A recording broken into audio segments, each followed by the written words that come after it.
How's it going, viewers? Mr. Incredi-Brony is back and he's roll the punches, baby. Welcome to Incredi-Brony Reacts. We'll be checking out part 3 of Five Nights at Freddy's The Ultimate Timeline by Game Theory. This is Burn Them All. We've looked at part 1, we've seen part 2, The Rise of Afton, and now we have, well, Burn Them All. I don't know what's going to happen in this one, but I bet you will have something to do with Burn Trap in FNAF Security Breach, since the first game I played was Help Wanted and then a bit of Security Breach, but then I just never got to really at the classics. But learning this lore is really intriguing and it makes me want to watch the movie. And I'll hopefully watch the movie at some point and I will maybe review the film if I like it. Either way, let's continue on with this. 1, 2, 3, react.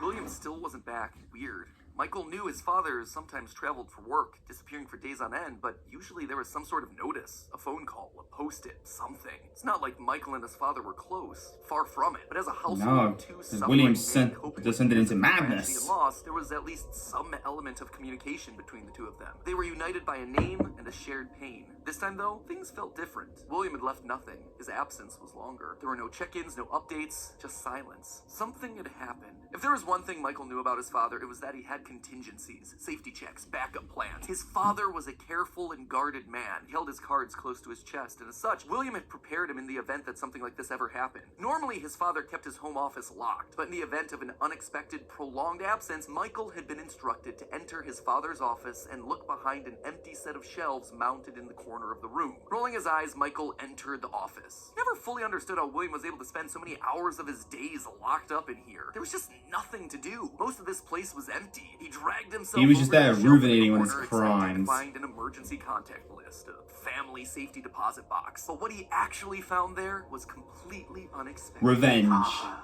it's me, Michael. Is it, I did it. is it the body of Sally? It was right where you said it would be.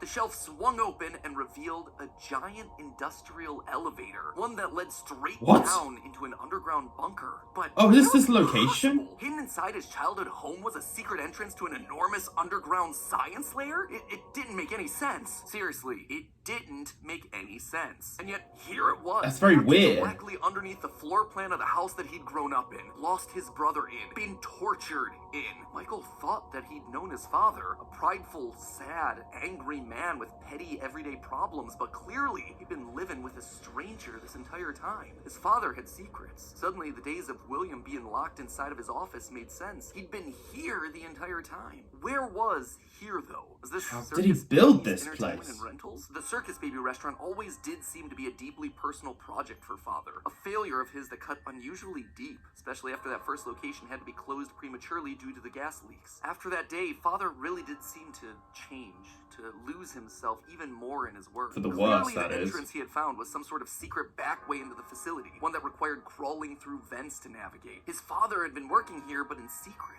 Why? And I guess this found proves at the end of the Purple Guy facility, always comes back. his father's pride and joy. Except something was different about her. She wasn't like the others. The way she talked, the stories she told. This wasn't just a robot. She was alive somehow. And not only was she alive, she also felt familiar. There is something bad inside of me. I'm broken. I can't be fixed. Will you help me? Was this his sister? William's baby girl? But how? Okay, now I Why? regret What doing the FNAF was Smash or this Pass place? animatronic He tier dug list. around some Don't old watch it. files and found blueprints outlining the features of these animatronics. Storage containers, voice mimicking, parental tracking. And was that a child in Freddy's stomach? Was his father collecting and experimenting on kids? Were all the rumors that he'd heard throughout his past actually true? That the animatronics came to life at night? That there were murders done in all the pizzerias? That his father had somehow been the prime suspect in all of it? Yes. Suddenly, Michael's mind flashed back to his persistent nightmares throughout his childhood. Had he been experimented on too? Tears stung in his eyes as anger, fear, and confusion filled his body. His father's secrets were pouring out. William wasn't just a lame, overworked father. He was a monster, toying with life. He was like itself. Ernesto de la Cruz from Coco. He frantically looked around the room, blinking human heads on poles staring back at him. Green eyes, his sister. Blue eyes, his brother. Closed eyes, his mom. All just staring expectantly. These were meant to be human. William was working down here trying to make believable humans, literally rebuilding the family that they had both lost. The small little girl robots with their British accents roaming the hallways of this underground facility suddenly took on a whole new context. Oh my gosh, you know what? You know what this actually reminds me of? Like, I actually recently rewatched the episode 3 of Moida Drones, and I was told that Doll wanted revenge on V for annihilating her parents. And when I rewatched the episode, I realized something. Doll had taken out a lot of other worker drones and basically recreated her family. This is kind of what William Afton is doing right here with all these animatronics, recreating his Afton family. That's just insane. Yeah, both he and Doll are people you do not want to mess with. Holy crap. And you're telling me this is meant for kids? Who said this was meant for kids? Like, come on. That's my problem with marketing. Were those meant to be his sister? A replacement for her? A clone? Was William building clones of his sister? They seemed to know him, after all, to react to his presence. They were all there. They didn't recognize me at first, but then they thought I was you. He always did have a bit of a resemblance to his father. Michael's mind reeled as the reality of his world crumbled to dust. No, he had to get them out of there. If this really was his sister, heck, if any of these things were human souls, whatever Save them. remnant of the humans that they once were, they needed to be rescued. Yes. You always put us back inside.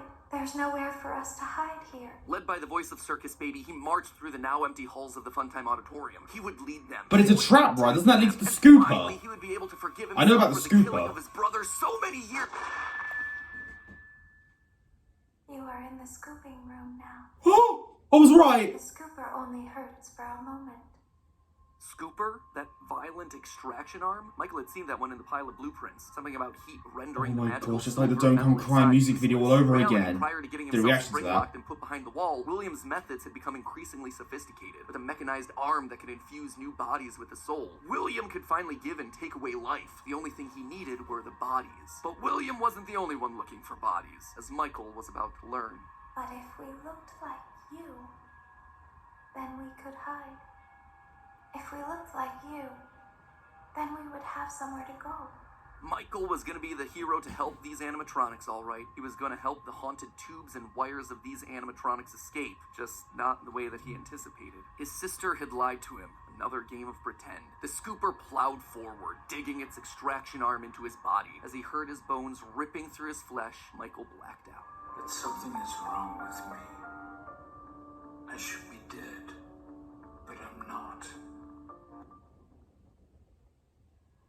For the next several months, Michael's life was Dude, not this is so. insane. He was forced to comply with the tangle of wires and spirits that lived inside of him. His body felt like an overfilled balloon, begging to burst as day by day, week by week, his flesh began to sag and discolor. He was a walking, talking, rotting corpse, alive, but wishing he wasn't. He was a puppet, a walking shell. And while he did his best to conceal his fate, there was only so much a man filled with robot spaghetti could do. The entity in his innards would eventually leave, but by that point, the damage had been done. His decaying flesh stank, turning him into a literal purple guy. But still, Oh even with my no bones, gosh. even with rotting purple flesh and begging to die, Michael continued to live. That silvery metal remnant injected by the scooper meant that he couldn't die. His anger also refused to die. What he had seen down there in his sister's location had rocked him to his core. His father had killed and captured dozens. His experiments had killed his sister and then tortured him throughout all his childhood. He was actively trying to build human replicants. He didn't know where his father was, but Michael knew that he was out there somewhere. I've been There's no mercy for William. You have to end him. one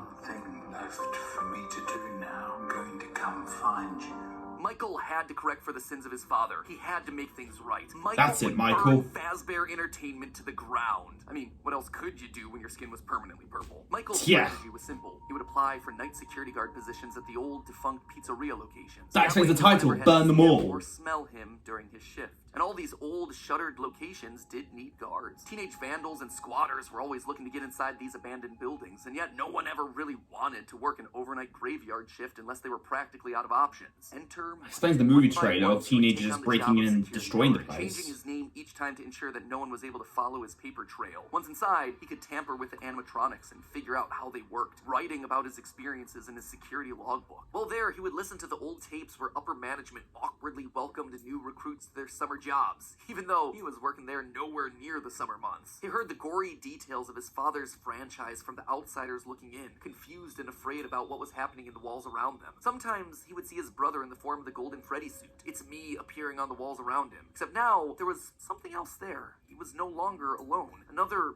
angrier presence was also in the suit, as if two spirits were forced to share the same body. And What? Golden Freddy would attack him now. It was aggressive. Its vengeance wanted to lash out at anyone with the Afton name, anyone who wore a security guard outfit. Over time, Mike worked his way through the old restaurants, the original pizzeria, the bigger, better Freddy Fazbear's. He spent weeks there looking for clues as to his father's whereabouts. And each time at the end of his week shift, he would then set the location on fire. Remnant can't survive high temperatures after all. So burning away whatever spirit-laden animatronics that still existed inside seemed like a winning strategy. Well, if your surname is Afton and you're watching this, be causing careful. the nightmares to begin again. Hallucinations that brought him back to his childhood. The guilt around killing his brother. His dreams were oddly mixed with the shrill phone calls of the security guards. But it would all be worth it in the end. The goal was to eventually stumble across the one location, the one job that would finally reunite him with his father. Little did Mike know that that day would come sooner than he expected. 2023, an advertisement came across Mike's TV. Fazbear Frights, a new horror attraction inspired by the awful crimes that occurred around Freddy Fazbear's Pizza so many years ago. It made Mike sick.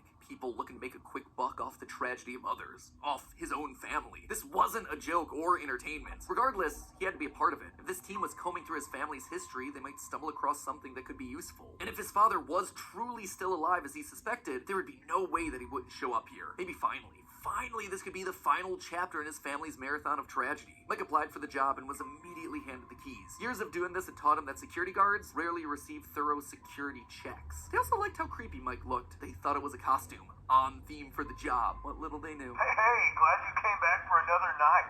I promise it'll be a lot more interesting this time. For weeks, there was nothing. But just as Mike considered giving up, he received the call that he'd been waiting for years. You're not gonna believe this. We found one. A real one. Could this finally be him? What? Sure enough, there he was. William inside his iconic golden Bonnie springlock suit. Only now it was green and decaying with age. And there they were. A small family of broken men finally reunited. It's been a long time, Dad.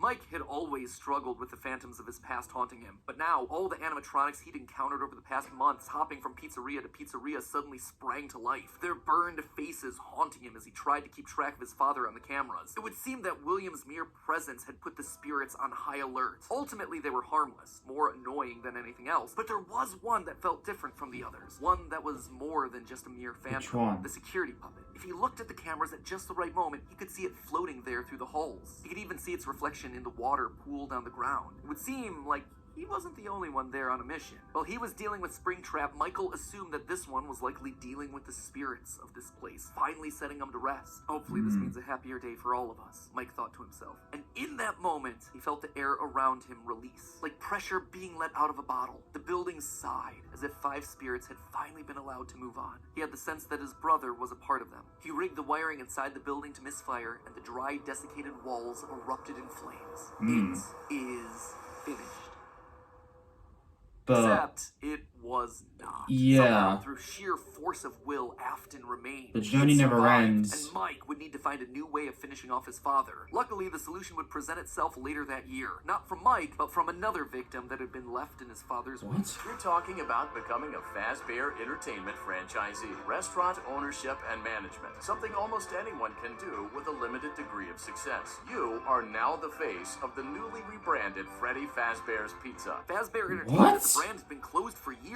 William had been stuck in a suit and a wall. The only person who legally could bring the franchise back was Henry, but he'd largely pulled out of the franchise around the time of his father's disappearance. Something was up. Surely this had to be some kind of a trick, right? Mike, doing what he did best, applied for a franchise and immediately got the job. There was just one thing out of the ordinary. Paragraph 4.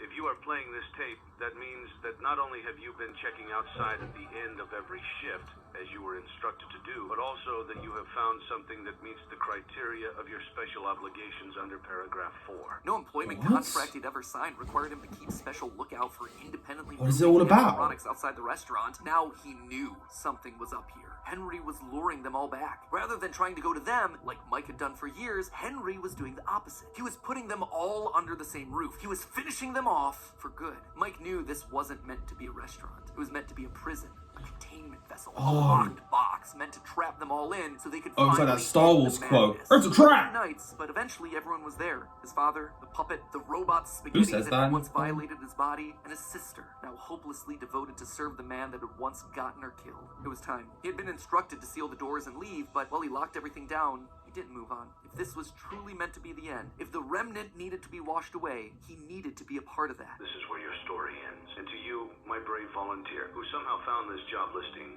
not intended for you. Although there was a way out planned for you, I have a feeling that's not what you want. I have a feeling that you are right where you want to be.